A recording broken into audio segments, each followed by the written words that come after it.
voiture en difficulté sur une route pentue et la solidarité pour sortir de ce mauvais pas.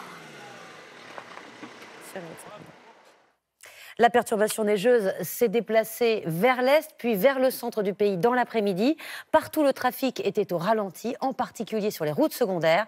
Le ramassage scolaire a été suspendu, notamment dans le Val d'Oise. Tour d'horizon des villes et routes glacées avec Dorothée Oliéric, Stéphane Guimau.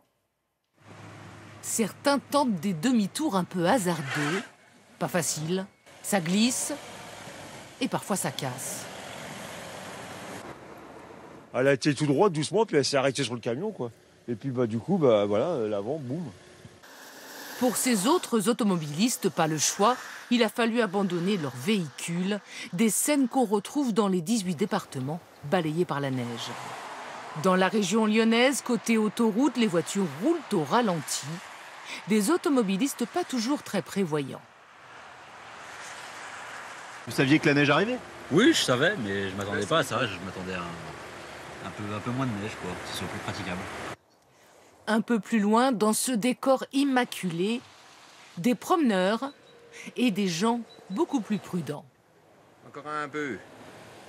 Attendre que ça se passe. Faut pas prendre de risques, ça sert à rien. Pourquoi avoir un accident? C'est pas la peine. Abîmer la voiture pour rien, quoi. Dans ce village de Saône-et-Loire, c'est un agriculteur qui a joué les déneigeurs d'un jour. Je suis levé à 4h30 ce matin, j'ai salé jusqu'à 6h. Après, j'ai fait mon boulot. Le premier adjoint m'a téléphoné de Berry-Châtel pour passer la lame vers 8h. Là. En Île-de-France, surveillance maximum.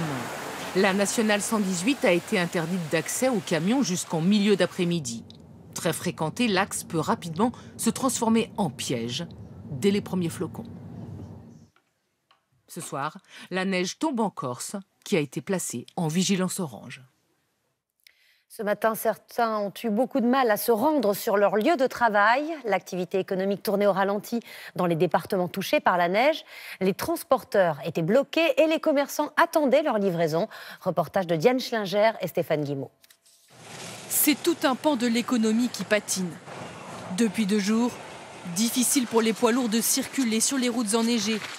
Les accidents sont nombreux et les retards s'accumulent pour des milliers de routiers et de livreurs. Avec la neige, c'est les galères en fait. Ouais. C'est les galères, ouais. Ça vous met dans la galère par rapport à vos horaires de livraison? Ah, ça c'est clair. Ça c'est clair. Là maintenant, je suis en retard 1 heure. Là, j'arrive de Fécamp et ça a été au départ et là, maintenant, ça va plus. Dans cette entreprise, un tiers des camions n'a pas pu circuler. C'est 6 000 € de perdus en 2 jours. Là, après, on peut plus rien faire. C'est perte sèche. Entre chefs d'entreprise de transport, on se répète tous les ans, allez, c'est reparti, on recommence. Et à chaque fois, c'est pareil, il n'y a rien qui change. Entre les blocages et les ralentissements, chaque jour de neige coûterait au total des dizaines de millions d'euros au secteur du transport routier, mais aussi des travaux publics. Ce chantier dans l'Essonne accumule les retards. Ça a dérangé, on n'a pas pu couler du béton. On a 2 ou 3 jours de retard. Très bien. Et après, c'est notre faute. Et c'est pas nous, c'est le temps, c'est la neige.